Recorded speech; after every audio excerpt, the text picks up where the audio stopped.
بسم اللہ الرحمن الرحیم۔ اولاد ہونے کا عظیم وظیفہ، رب حب لی من لدنک ذریۃ طیبہ، ہر نماز کے بعد پڑھا کرے۔ ہر نماز کے بعد آپ اس آیت کو کم سے کم 121 دفعہ پڑھیں۔ انشاءاللہ اللہ کے ذات سے یقین رکھے، اللہ تعالیٰ آپ کو نیک صالح اولاد عطا فرمائے گا۔ تو اس وظیفے کو آپ کثرت سے پڑھیں اور کم سے کم 21 دن تک لگاتار پڑھیں۔ روزانہ نماز فجر کے وقت بسم اللہ الرحمن الرحیم اذا جاء نصر اللہ والفتح، یہ سورت پڑھنے کے 3 بڑے فائدے معجزات دیکھ لیں۔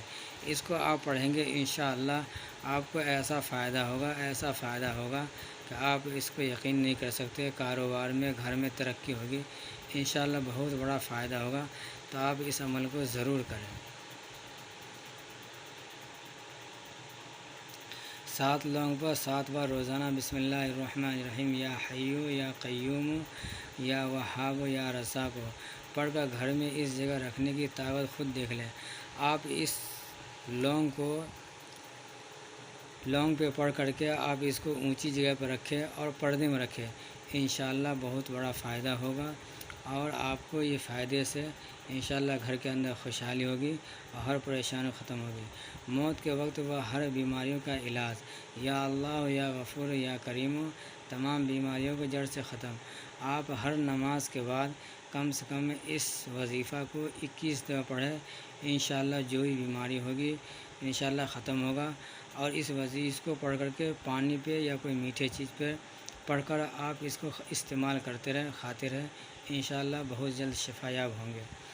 سورہ فاتحہ کے کمالات، 3 دن میں ہر بیماری سے شفا، انشاءاللہ مایوس اور لا علاج مریضوں کے لیے پیغام شفا۔ تو سورہ فاتحہ کو الحمدللہ رب العالمین، اس کو روزانہ کم سے کم 101 بار اس کو پڑھیں اور پانی پہ دم کر کے پیتے رہیں، انشاءاللہ بہت بڑا فائدہ ہوگا۔ جو بھی بیماری ہوگا انشاءاللہ ختم ہو جائے گی۔ جمعہ کے دن نماز عصر کے بعد آیت الکرسی اللہ لا الہ الا هو الحی القیوم 313 مرتبہ پڑھتے ہی مشکل سے مشکل حاجت پوری ہوگی۔ تو آپ اس وظیفہ کو اپنے دل میں خیال کر کے پڑھیں کہ ہماری یہ پریشانی ہے، یہ تکلیف ہے، اور پڑھتے رہے، انشاءاللہ بہت جلد ختم ہو جائے گی۔ تو اس وظیفے کو آپ جمعہ کے دن کثرت سے پڑھتے رہیں، انشاءاللہ بہت بڑا فائدہ ہوگا۔ جسم میں تکلیف ہو تو کیا کہیں؟